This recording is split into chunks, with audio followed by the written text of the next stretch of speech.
elemento que me pareció también muy interesante que tiene que ver con la reconstrucción de una época y un contexto, los personajes y el contexto social, ese Don Torcuato de los 70s, Bugs Bunny, ¿no? Un personaje de historia familiar en el despacho de pan, como eso, y ese Don Torcuato yo lo conozco de años posteriores, soy también soy de San Isidro, que es un poquito al norte, pero más hacia el este, y me parece que es muy interesante también la reconstrucción, como bien señalaba antes, de ese momento tan especial de la Argentina, tan crítico, tan horrible de la Argentina, en un barrio en crecimiento, el cruce de diferentes clases sociales, de un lado, del otro, el colegio más aspiracional, y ahí engancho con el tercer y último elemento que en esta pequeña introducción me tenía ganas de señalar,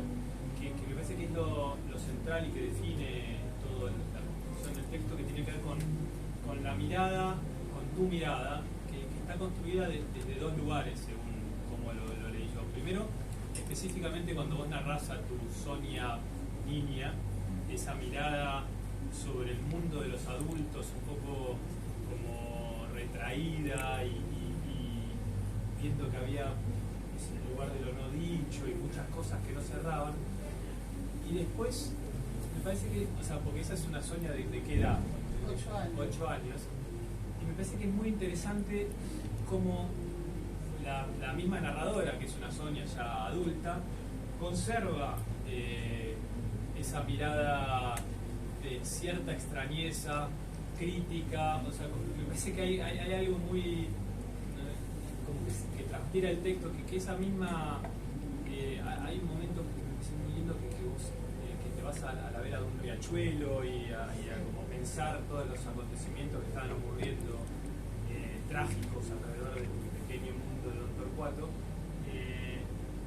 y esa especie de retirarse al riachuelo a mirar el mundo y las formas que tienen los adultos de comportarse alrededor de ciertas circunstancias, no queda encapsulada en la Sonia de 8 años, sino que está todavía hoy. O sea, lo veo en un punto en la narradora adulta y también, esto ya es interpretación, creo que eso, esa extrañeza, creo que empuja poner en cuestión ciertos modos de los adultos, digo, de vuelta, la extrañeza de la mirada empuja la forma en que tenés de encarar las cosas, lo que nosotros otros adultos damos por sentado, bueno, son las cosas que ocurren, no, digo, la niña Sonia, ya adulta Sonia, se revela contra esas circunstancias. Eso me parece que es lo más valioso, por lo menos me resulta más valioso tanto del texto, que es una obra literaria, como de tu accionar público. Bueno, y lo último, para aquellos que no lo leyeron, sobre el final, hay como una vuelta de tuerca que termina de explicar también un montón de cosas. Y ahora, si les parece, voy a arrancar con una pregunta y arrancamos a charlar.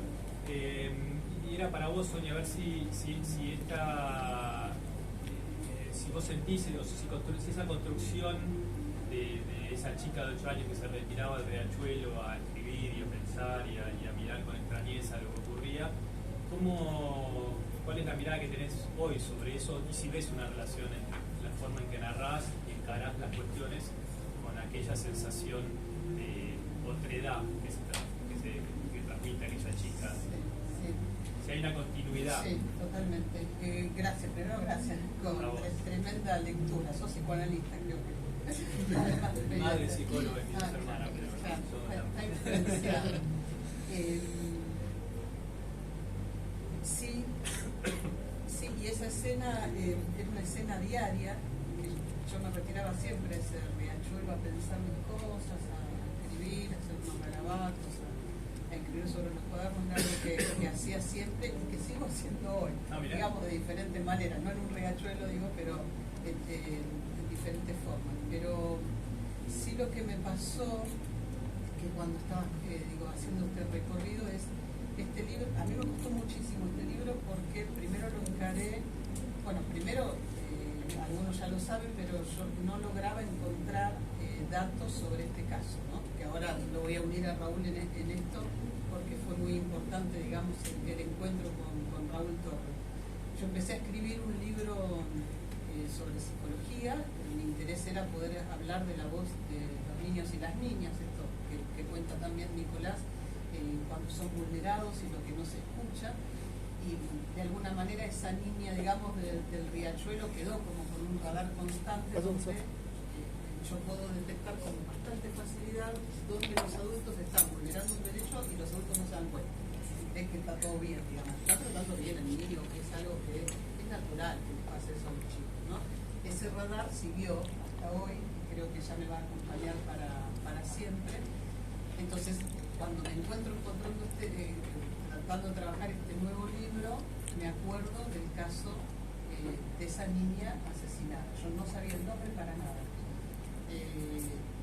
¿No saliste originalmente detrás de la historia? No. Era un libro más teórico. Era un libro, claro, iba a ser más teórico sobre, bueno, la voz de los chicos, y me pongo a escribir un capítulo sobre infanticidios, y ahí recuerdo, Iván, pero nunca lo había olvidado, pero digo, me viene fuertemente a la memoria el caso de la niña hallada en el campanario.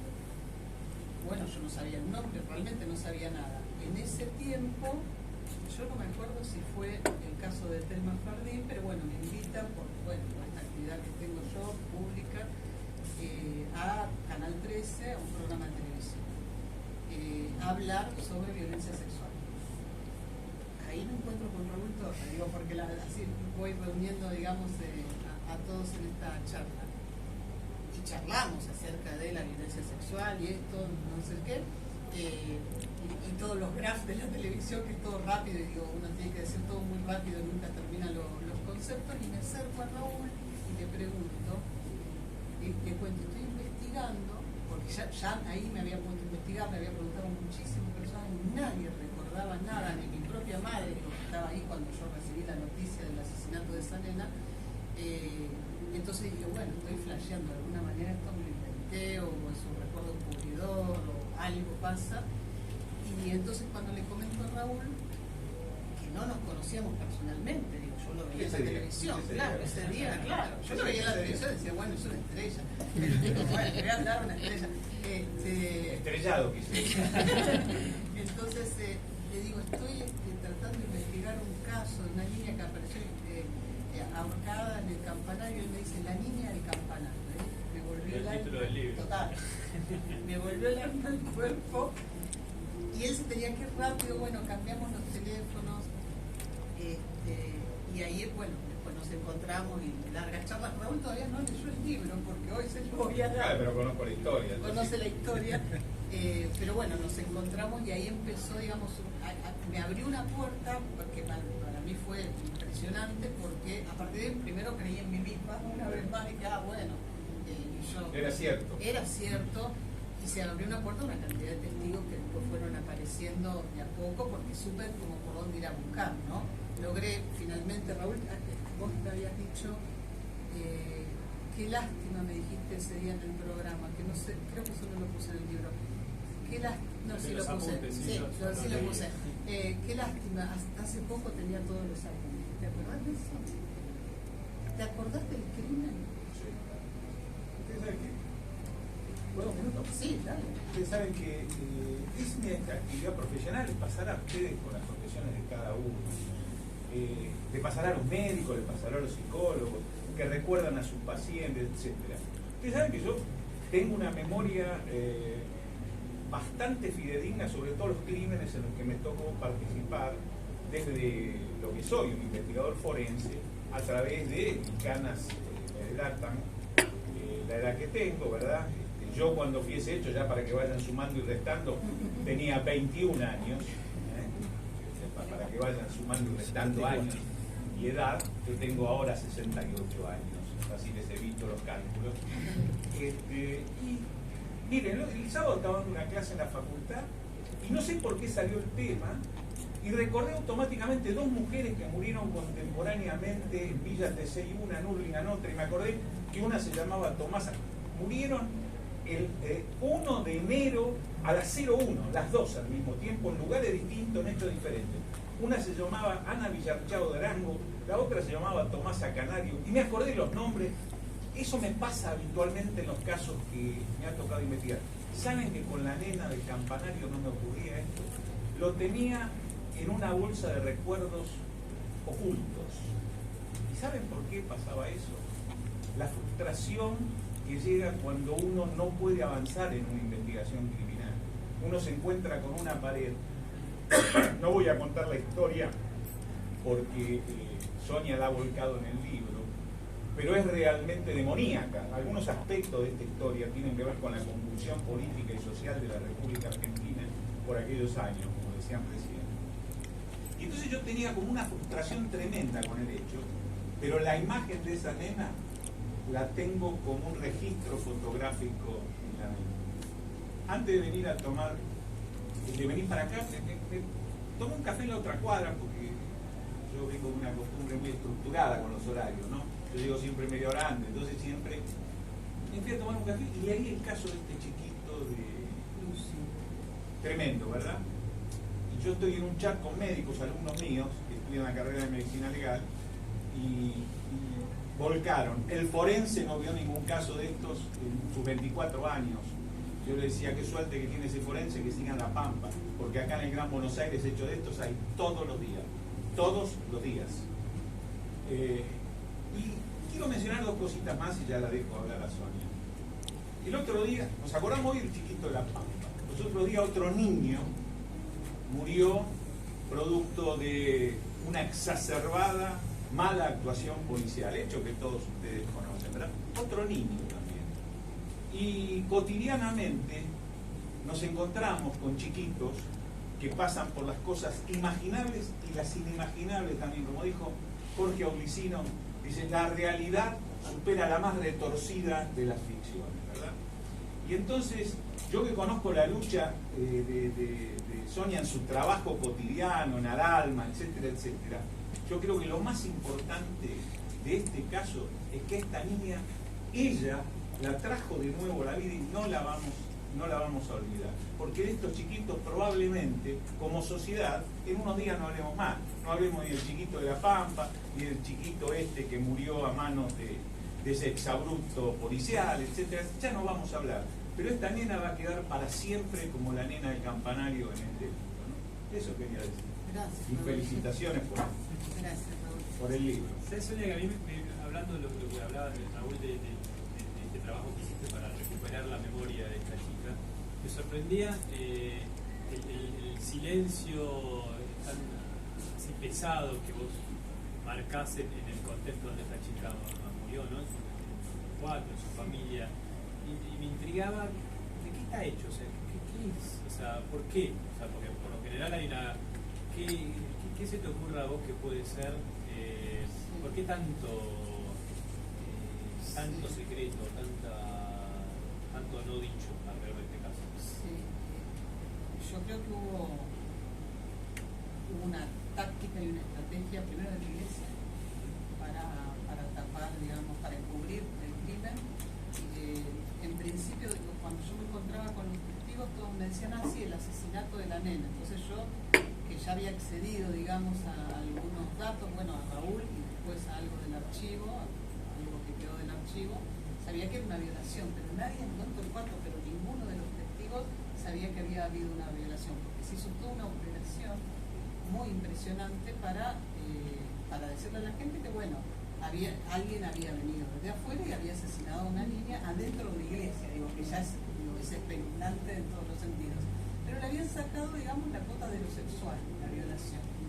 Ahí yo creo que la conspiración fue, para mí, específicamente de la iglesia, y también el contexto político era tremendo, había mucho miedo, así que muchos de los testigos que tenían a lo mejor algo para aportar y que ahora tienen miedo, digo, cuando yo los entrevistaba, porque tenía miedo en el 70 cuando los entrevistaría a claro, Raúl, sí, pero claro. tenía miedo en el 2021, ¿no? Como que ya... Bueno, mucho miedo. Un poquito la idiosincrasia popular, por llamarlo de alguna manera.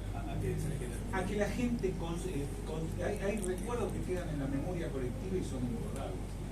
Hay gente que todavía tiene miedo de hablar de determinadas cosas de la dictadura, de la dictadura. Que hayan pasado. Pero, y aunque llevamos 30 años de democracia, exactamente igual. Hay gente que registra cosas que la han marcado para toda la vida y dice, y si llegase a pasar, ¿qué no va a ocurrir? No. Por eso, acá lo que hay que marcar un poquito también es el esfuerzo. Claro, sí. El esfuerzo que hizo Sonia por la investigación histórica del hecho, ¿verdad? Que creo que es muy puntillosa porque hablábamos, más, ella me terminó dando información a mí que yo no tenía. ¿Vos te acordás de cómo era esa investigación? Porque de verdad que fue hace muchísimo tiempo, 21 años, la misma pregunta, ¿de qué estaba hecho ese silencio? ¿Por qué había tanta...? Yo no quiero, porque yo no conozco lo que hay en el libro, entonces no quiero decir nada, pero voy a decir que se da en un contexto donde varios chiquitos aparecen muertos, en circunstancias similares. No voy a avanzar sobre las causas ni nada, porque obviamente debe estar en el libro. Entonces, había una gran preocupación y los hechos, en algún caso se llegó hasta a mencionar que podían haber sido cometidos por mercenarios extranjeros. No voy a mencionar, no es una locura lo que estoy diciendo. Sí. Contratados de un determinado país,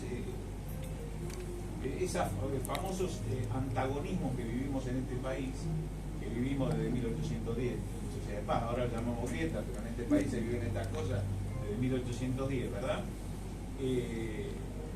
Con los girondinos y los jacobinos, ahí empezamos en la Junta de Mayo, ¿no? Entonces, eso era lo más demoníaco, por eso yo mencioné la palabra demoníaco, ¿no? Que creo que la que grafica bien lo terrible. Con poquitos días de diferencia con esta nena, hay una tentativa de homicidio de otra nena estrangulada también. Me tocó ir al escenario, y si yo les cuento lo que vi, lo que más realmente me conmovió, fue que a esa nena la habían querido estrangular, y el autor del crimen había fabricado una cuerda con y había tallado unos palitos de madera para... Habían premeditado, lo habían preparado. Pero preparar ese instrumento diabólico para matar a una criatura de 4 años. Y encima en un jardín de infantes. Sí, yo sé que lo investigaste también. Y cuando se alejan del lugar, lo estaban esperando con un automóvil Torino blanco. Y dice, rajemos que nos viene. ¿Tan claro de en qué contexto estoy hablando? Y la nena del campanario, yo esto sí no lo voy a revelar porque seguramente está en el libro, a mí me asombró. Yo, en todos los casos que me ha tocado investigar, en los que he podido voy a la autopsia, ¿no?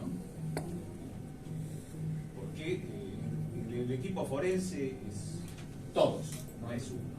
A mí me ha tocado dirigirlo en algún momento, pero es todos, y es compartimentado, etcétera, pero todos intercambian información. Al de esta nena no pude ir a la autopsia, pero hablé largamente con el médico, y me contó cosas que realmente me asombraron, que les voy a dejar para que lo lean en el libro, ¿no? Ha sido un hecho tremendo, y yo, ya te digo, mi trabajo no es gratuito, a mí me costó bastante, me llevó, no voy a hablar mal de la profesión, me llevó 5 años de psicoanálisis. Yo hablaba con mi psicoanalista y le decía, doctor, ayúdeme, porque algo me está pasando. Yo llego a una escena de un crimen y hay un chico muerto y yo me conmuevo. ¿No? En cambio veo al resto que no les hace nada, no les afecta, no les importa, no les interesa, y qué sé yo. Digo, así que ayúdeme porque estoy enfermo. Y el psicoanalista me dijo, no, lo que están enfermos son ¿Está bien? Bueno, entonces a lo que me ayudó el psicoanálisis, por eso soy un gran respetuoso de la profesión de Sonia. Lo que me llevó al psicoanálisis es a convivir con eso y tener la mejor actitud profesional. Uno tiene que estar, sí, en ese momento, con la mejor actitud profesional. Y el caso de esta nena era uno de los que me había marcado. Ustedes imaginen la escena. Una nena muerta en un estrangulada con la soga de la campana. Lo del campanario no es solamente emblemático, es realmente así. Sí, y hablando de eso, cómo ¿Cómo te afecta a vos, Sonia? Porque vos tratás muchas veces, o sea, hemos compartido otras historias. Recién hablábamos de estas ya mujeres adultas que fueron entregadas o vendidas incluso por parteras al nacer. Siempre estás hurgando en historias de chicos, chicas, adolescentes con sus derechos vulnerados, algunos de manera tremenda como tu historia. ¿Cómo te afecta a vos ese trabajo? Así como Raúl contaba que le afectó con sus 5 años de psicoanálisis. Sí, yo mucho psicoanálisis también siempre. Yo me pongo en un modo lucha, entonces me enojo tanto, me indigno terriblemente ante cada hecho. O sea, hoy, qué sé yo, lo de Lucio veía cómo lo trataban en la televisión y me enojaba tanto que ya en un minuto tenía que venirme para acá, ya escribo una editorial, ¿viste? Y la subo porque digo, no, porque si no, ya van a empezar a decir que esto, aquello. Así que en general a mí me mueve la furia. La furia. Sí, la furia. Sin parece muy tranquila, mansa. ¿viste? Sí, no lo soy.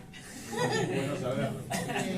No, me enfurecen como, bueno, la forma esa que tratan a los niños y me impacto, pero no me deja congelada. Yo logro accionar siempre, a pesar de que vea lo que vea, y he visto cosas mucho más terribles que las que le pasaron a Anita Rivarola, qué sé yo, bebés, que les pasan cosas muy, muy atroces.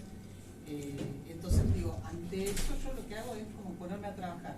Cuando estoy como psicoanalista, digamos, en la recuperación de la víctima, que le pongo todo, digamos, para que pueda recuperarse, y cuando estoy, digamos, en un lugar como de divulgación o de defensa de los derechos, bueno, trato de que eso se mueva y sobre todo, como mi objetivo siempre es como crear conciencia sobre qué está pasando, a ver si los adultos que son más protectores puedan proteger a las infancias que están vulneradas de los adultos que son crueles. Como en el caso de Lucio, digo, están las mujeres que lo han destrozado, ¿no? O Anita Rivarola, que quería contestarte algo en relación a lo de que pasó socialmente. No sé, ¿hace cuánto fue, Jorge, que presentamos el libro en Don Torcuato? La primera presentación la hicimos en Don Torcuato, fue tremendo. Porque fue en la Sociedad de Fomento, que es a media cuadra de la iglesia.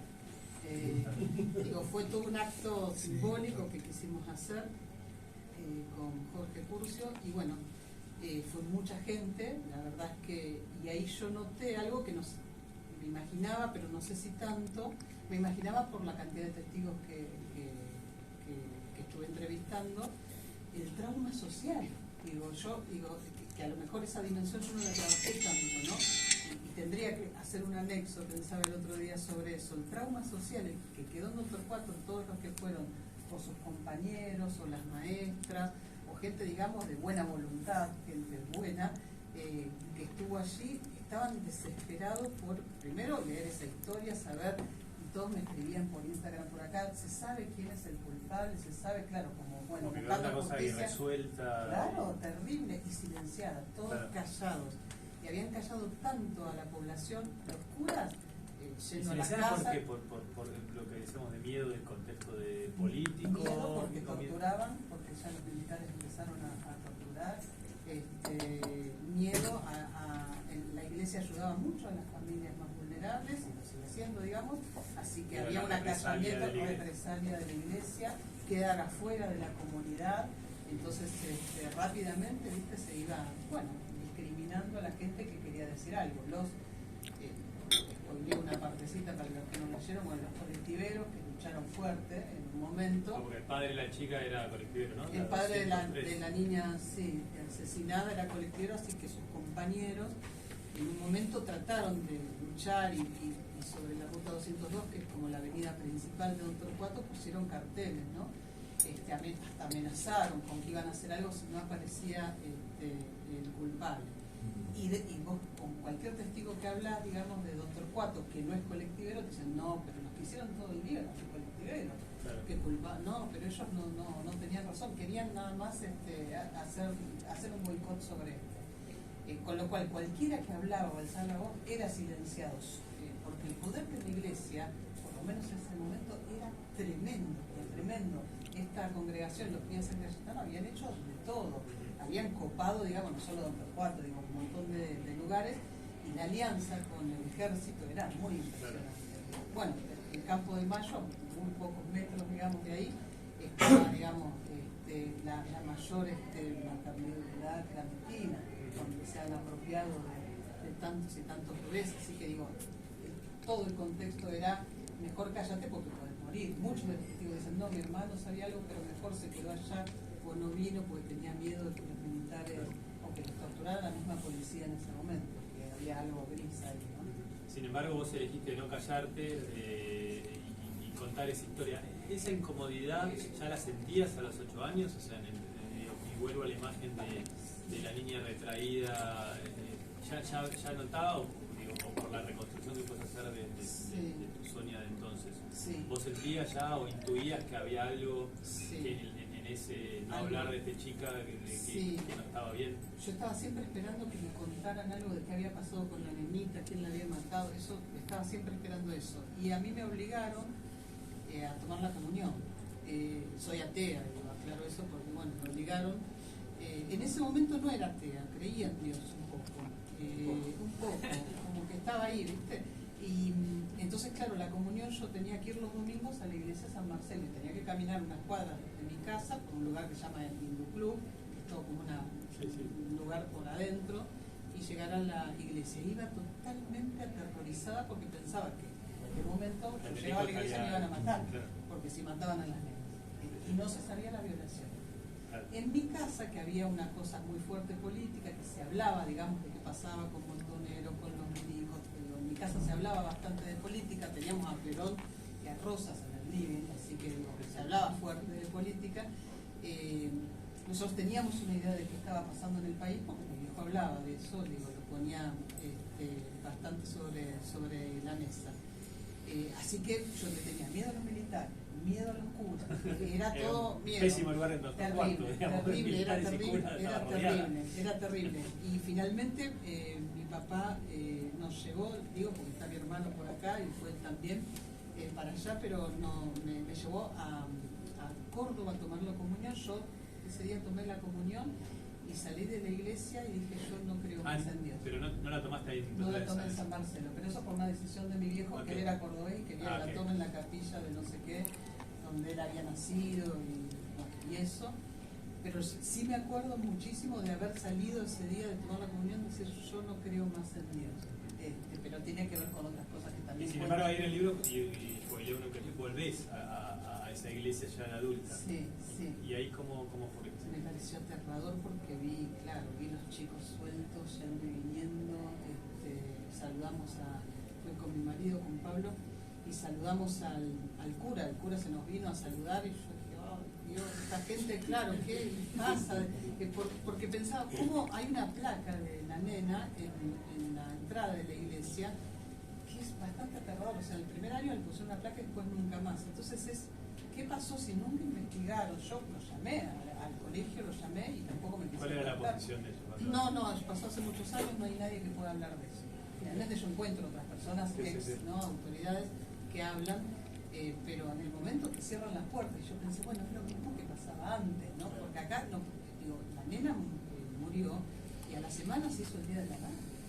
Se festejó el Día de la Madre. ¿Y la en publicación la del libro, vos crees que podría generar algún tipo de algo, algún movimiento, por no sé, reconocimiento de la escuela? No creo. A no ser que sea tengan miedo, ¿no? Que les dé miedo, pero no creo. Es un lugar muy cerrado y la gente que lo defiende, es una grieta. La gente que lo defiende. Y nosotros, bueno, me pasó en la presentación de Doctor Cuatro que la gente que venía con el libro para que le firmara, y muchos se ponían a llorar ahí en la mesa, como gracias que escribiste esto, para mí fue traumático, yo lo viví de tal manera. Pero eran menitos, les habían matado a la compañera. Yo digo, de esta nena por lo menos esa sociedad no va a olvidar, como estos chicos que nos vamos a olvidar, absolutamente. Quería agregar una cosa más ya en esta historia que estás relatando de la investigación. En aquel momento nadie podía explicar cómo esa nena había transitado por dentro de la escuela y había aparecido en ese lugar. Nadie, y no sabemos hasta dónde realmente nadie sabía o alguien no quería hablar o alguien quería mantener silencio, porque no había explicación. Acá veo muchas señoras, habrá muchas mamás acá. Ustedes vieron cómo, y seguramente habrá alguna maestra también, cómo se controla dentro de las escuelas a los chicos que a dónde van. A ver, se cierra la puerta de un aula y están todos los que tienen que estar. Que falta una, ¿no? Fue al baño. Pero se conoce exactamente lo que está pasando. Esta nena nadie pudo explicar. Personalmente hablamos con nadie, podía explicar nada. Que es algo que de alguna manera le pone una carga truculenta también a la historia, ¿no es cierto? Sí, aparte del escenario, ¿no? Lo que decíamos en un campanero dentro de una iglesia. Claro, pero Sonia está diciendo, nadie quiere decir nada ahora, nadie quiso decir nada en aquel momento. Nadie, que nosotros no sabemos. A declarar todo el mundo. ¿Qué vio? Mundo, sí. Nada. La causa es así. Sí, sí. Todo nada. Nada.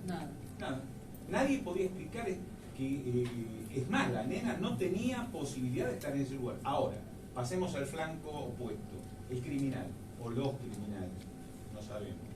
¿Cómo entran a una escuela? A ver, de nuevo, acá hay muchas mamás seguramente, habrá alguna maestra. ¿Puede alguien entrar a una escuela? Un hombre, vamos a asumir que es un hombre, de esto hoy no tenemos herramientas como el ADN, en aquel momento no teníamos herramientas como las que tenemos hoy, no tenemos la videocámara, hoy a lo mejor tendríamos otra carga de prueba, en aquella época era mucho más rústica la investigación que lo que es ahora, ¿no?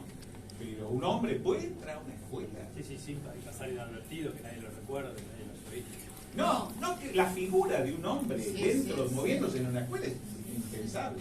Sí, una de las teorías que ni siquiera la anoté porque me lo dijo alguien que fue enviado bastante para confundirme, porque eso me pasó también, recibía llamados, digo, no todo lo puse, ¿no? Porque no tenía sentido cómo era repetirse, recibía llamados de gente como, ay, quiero darte mi testimonio, pero eran como enviados, digamos, para contar una historia, y una, que creo que entró mi editora por ahí, creo que la vi, acá. Está por ahí, no veo nada acá cuando estoy con las luces de neón. Una de las teorías fue en realidad ese día se vio una mujer con un piloto azul, pero era de Sherlock Holmes, ¿viste? Salir del campanario y no sé qué. Que bueno, nunca figuró en la causa. Por supuesto que no, y era tan ridículo que decidimos con Ana no poner, claro, ¿para qué poner esa frase? Porque no tenía ningún asidero, era una estupidez. Pero lo que sí circuló fue una teoría fuerte de que había una mujer despechada, que era amante del padre de Anita. Eso sí lo puse. Claro, eso sí lo puse, pero bueno, despechada entonces, y después de la madre, también lo dije, bueno, cualquier cosa, digo, la cantidad de teorías. No es el perfil de ese crimen. Claro. Es que el libro tiene como una cosa eso de búsqueda, de ir por un lado, ir con el testigo, un supuesto testigo, y hay como una cosa muy fructuosa de que nadie sabe nada, nadie dice nada. Es que yo creo que el libro es una nueva investigación del crimen. El libro que vos escribiste es diferente. Vos tenías a los testigos, las víctimas, tenías todo. Aquella no tiene nada. Ella lo que hizo es una nueva investigación del Algo que crimen. estaba muy tapado. Claro. No sé si hay alguien del público que quiere preguntarle algo, Antonio. Yo te quería preguntar como sacar esa sensibilidad. Me llama la atención la familia, porque si estamos en el 74, digamos que en la edad, nosotros tenemos papás y mamás, quizás su mamá viva, su papá No. nadie. La historia de la hermana era muy dramática. Sí, todo fue tan, viste, asesinato, violación y asesinato de una niña de 8 años, imagínate lo que le produce a una familia, así que fue un desastre. Yo eso lo cuento bastante, digo, y hago un análisis sobre lo que pasa en una familia cuando pasan estas tragedias, ¿no? Y sobre todo el silencio, porque digo, yo ahora estoy escribiendo otro libro que también, digo, es truculento, y estoy hablando con padres y madres de víctimas, y están vivos, digamos, y pasaron años a lo mejor, pero claro, es otro momento, han podido poner en palabras, procesar, metabolizar. En este caso se silenció tanto, se ocultó tanto, y eso realmente te enferma. Te enferma y bueno, te lleva a miles de cosas que le pasaron a la familia que está. Debe ser muy difícil, ¿no? De hacer un duelo cuando está todo dicho. Un duelo con un desaparecido. ¿No? Y acá era algo así. Primero a los padres decían una cosa, después otra cosa. ¿no? Como, bueno, no tuvieron la posibilidad de procesarlo, hicieron lo que pudieron, pero bueno, todos murieron muy jóvenes. La verdad es que Una está historia trágica. familiar, terrible, terrible, algo del linaje que hay que es muy impresionante para seguir investigando, ¿no? Como psicológicamente también es muy, muy impresionante. No sé si alguna otra pregunta del público, allá al fondo. No en la veo oscuridad. nada, Sí, yo tampoco. ¿Se podrá aprender algo? Porque no vemos. No, porque te ponen esta luz y después te interrogan. La técnica de los 70. Me gustaría una pregunta para el investigador que estuvo Raúl en el Torres. caso, sí. Porque no me quedó muy en claro, había como diferentes versiones. ¿Quién encontró a la niña? Porque una maestra, la directora se arrogaba haber sido ella, pero la maestra decía que ella había mandado a una compañerita que acusó que la compañera, la nena no estaba, y le dijo, anda a buscarla. Y parece que esa nena La que recorrió todo el declaró, colegio. la que declaró fue una maestra en aquel momento. Sí, lo que recuerden que pasaron muchos años, ¿no? Lo que yo recuerdo es que era una maestra. Cuando llegamos nosotros a la escena, llegamos al lugar,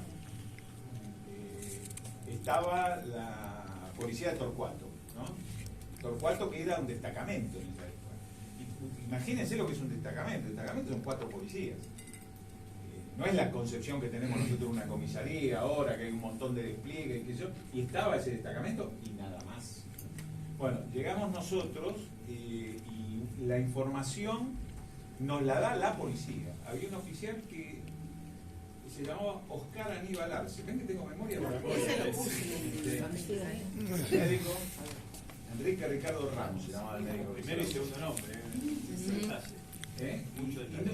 Gente que conozco de esos casos, ¿no? Bueno, y Arce es el que nos cuenta un poco, porque, a ver, cuando nosotros llegamos a la escena, no se olviden que nosotros llegamos a hacer la cuestión forense. Cuando nosotros llegamos a una escena, es la policía la que nos tiene que dar la información. Bueno, qué hay, qué tenés, qué viste, qué es. A ver, esto lo voy a decir para que lo anoten. Siempre las escenas del crimen están modificadas. Siempre. Toda esta construcción intelectual que armaron con el caso Nisman, de que si se modificó la escena del crimen, entonces homicidio, que es una cosa que no tiene ni pie ni cabeza. La escena del crimen siempre está modificada, por razones humanitarias, por cuestiones de desconocimiento. El primero que llega a la escena del crimen no sabe que hubo un crimen y modifica por razones humanitarias, porque se da vuelta al cuerpo, se piensa que está con vida, se lo asiste, se le hacen maniobras de recuperación. Siempre la escena del crimen está modificada, siempre. Lo que nosotros tenemos que saber es que se modificó. Ese es el secreto de la escena del crimen. Eso de que la escena del crimen va a alguien a un canal de televisión y dice es un recinto sagrado, está muy bueno para la cuestión romántica, pero la realidad es que la escena del crimen siempre está modificada. Lo que hay que saber es que se modificó. Y una de las cosas que le preguntamos nosotros a la policía, ¿qué modificaron, muchachos? ¿Qué tocaron? ¿Sí? ¿Qué movieron? ¿Qué corrieron? ¿Dieron vuelta al cuerpo? Que es normal que lo hagan. Y no está mal. Dan vuelta a la nena, a lo mejor está con vida. ¿Está bien? Y a veces, muchas veces, los signos vitales no se perciben tan sencillamente. Entonces, que la policía mueva, se preocupe. Yo lo que tengo que saber es qué ocurrió.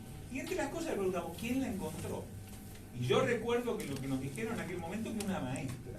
Ahora, la versión de la nena que surgió después, es muy posible que haya sido una nena la que la encontró, le dijo a la maestra, y luego, recuerde que los menores no declaran. Más en esa época, los menores para declarar tenían que estar asistidos. Entonces, ¿qué hacían? Lo corrían al menor. Lo que nosotros teníamos es que la encontró una maestra. También se le preguntó a la maestra si había modificado algo. En aquella época no había tantas herramientas forenses como hay ahora, perfil genético, ADN, etc., pero había huellas dactilares, etc. Teníamos que saber quién había tocado y qué, ¿verdad? Así que esa... ¿No llegó a haber ningún sospechoso? Oficialmente, no. Sí hubo sospechosos. A ver, en estos casos siempre está el sospechoso de siempre, y más en un delito contra la integridad sexual. Cuando está presente un delito contra la integridad sexual, siempre están los sospechosos de siempre. No, en este caso no hubo un sospechoso oficial. No, esta información se bloqueó. Se bloqueó. Llegamos a nada Porque primero no había evidencia forense, nada. No había, en aquella época no hacíamos ADN, pero sí determinábamos la presencia de licor espermático, lo determinábamos, y se hisopaba el cuerpo, la prenda de la ropa interior estaba a un costado, ¿sí? Se mandaba la ropa interior al laboratorio químico, nosotros hisopábamos en la misma escena para que no se perdiera, hisopábamos y se mandaba al laboratorio químico, no dio nada, no había perfil genético masculino, nada.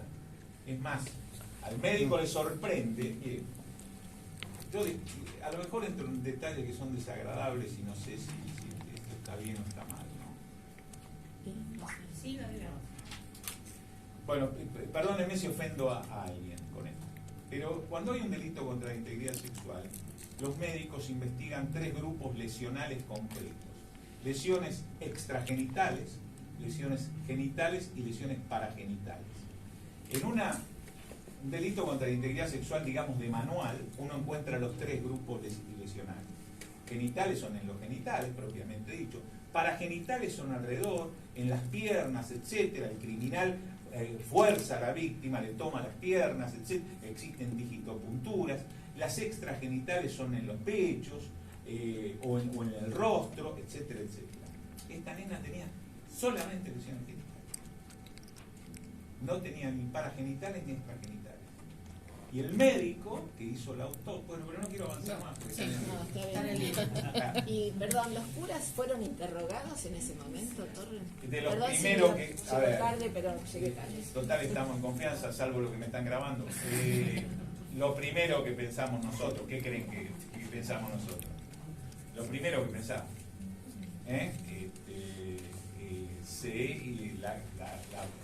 ahí investigó la comisaría, porque también lo mío se agota con la cuestión forense, ¿no? Ahí investigó la comisaría y había una brigada de investigaciones que estaba en esa época en Martínez, que fue asignada un grupo de la brigada de investigaciones para ocuparse del caso. Lo primero que se investigó fue a los sacerdotes. Pero en realidad no surgió ningún elemento. Tampoco, tengo que aclarar, existían los medios que tenemos ahora. Hoy tenemos las escuchas telefónicas, hoy tenemos, insisto, las cámaras. Hoy, realmente, yo cuando veo que un caso de estos conocidos aparece, mediatizado, digo, para mañana al mediodía tenemos al autor. Y al otro día, al mediodía tenemos al autor, porque es tan formidable toda la cantidad de recursos que se tienen ahora. A los casitos yo todavía participo en alguna investigación, pero en aquella época era infinitamente más artesanal. Sí buscábamos huellas dactilares, buscábamos fluidos orgánicos, sí, claro, pero a lo mejor nos decía, vamos a suponer que hubiéramos encontrado esperma, a lo mejor nos decía que era grupo A, un secretor del grupo A.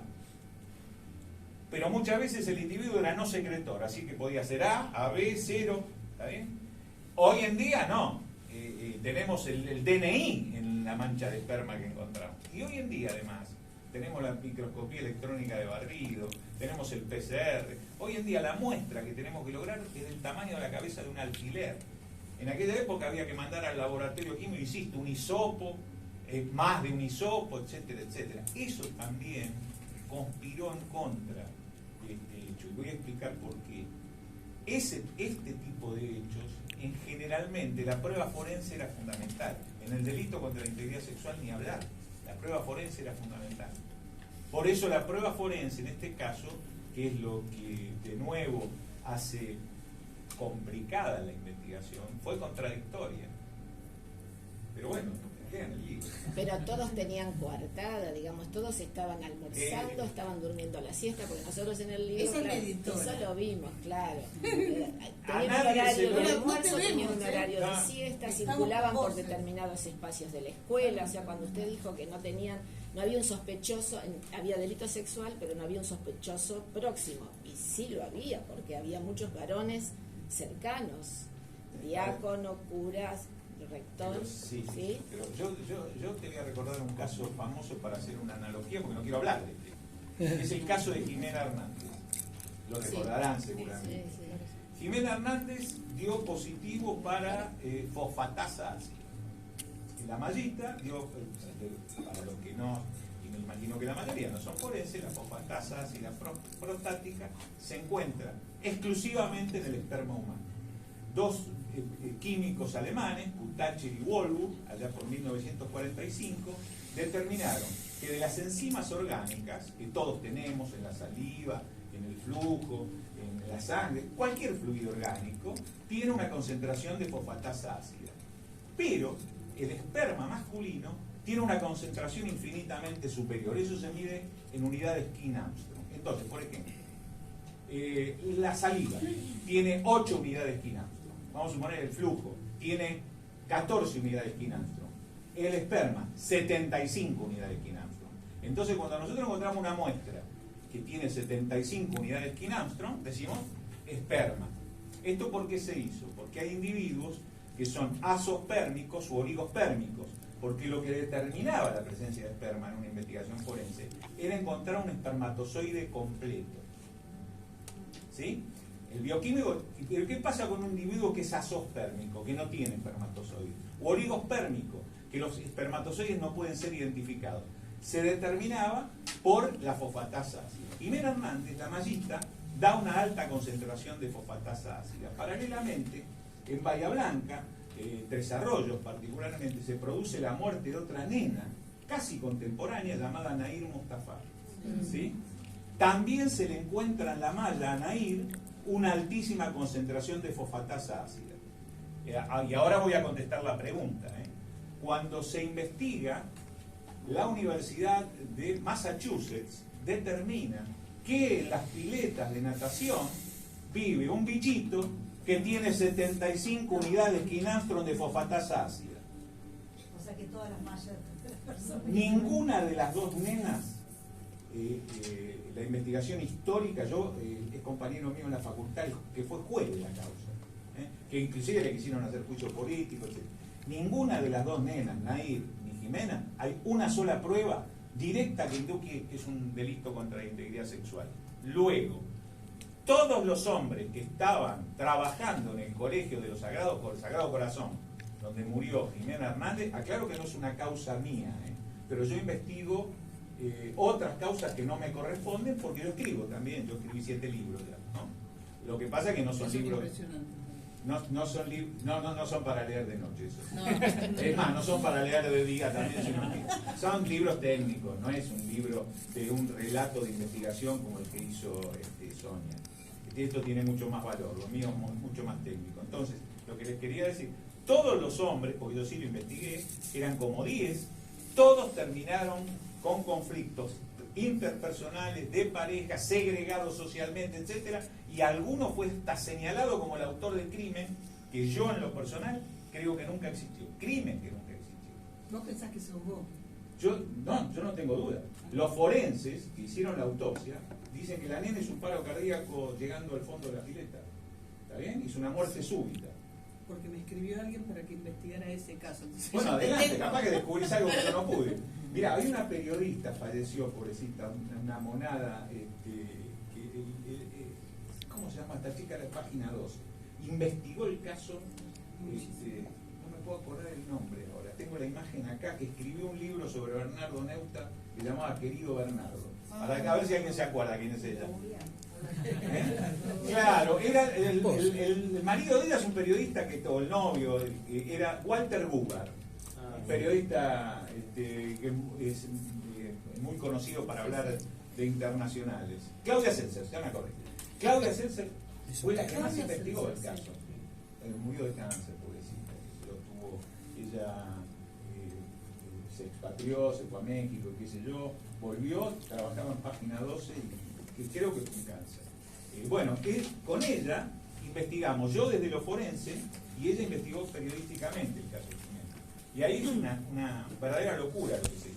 En este caso puntual, se investigó a los hombres, pero no se ubicó a ninguno en la escena del crimen. Yo no digo por ese lado, sino por el interrogatorio, digamos, el relato. Alguien está más nervioso, no tiene coartada, no sé, ahora no puede decir dónde está. En eso no participé yo.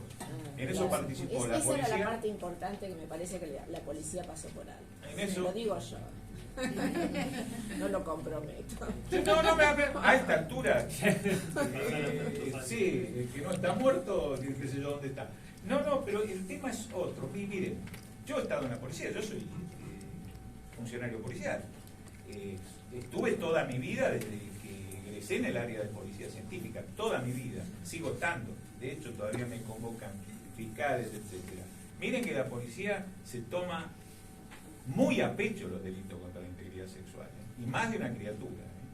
La policía, que por eso yo le digo que nosotros teníamos una gran frustración con este caso, y por eso yo dije que lo eché en el baúl de los olvidos, este caso, porque en realidad tenía como una negación de Pero te lo acordaste al instante. ¿cómo no me voy a acordar? Se me marcó, y además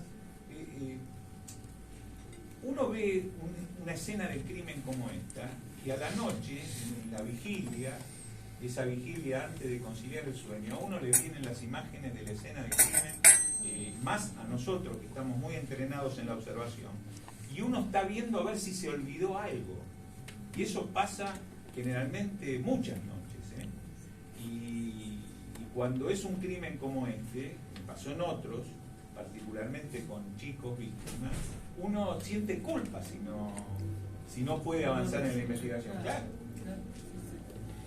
Nicolás se tiene que ir, que tiene otro Yo vine para acompañar al final.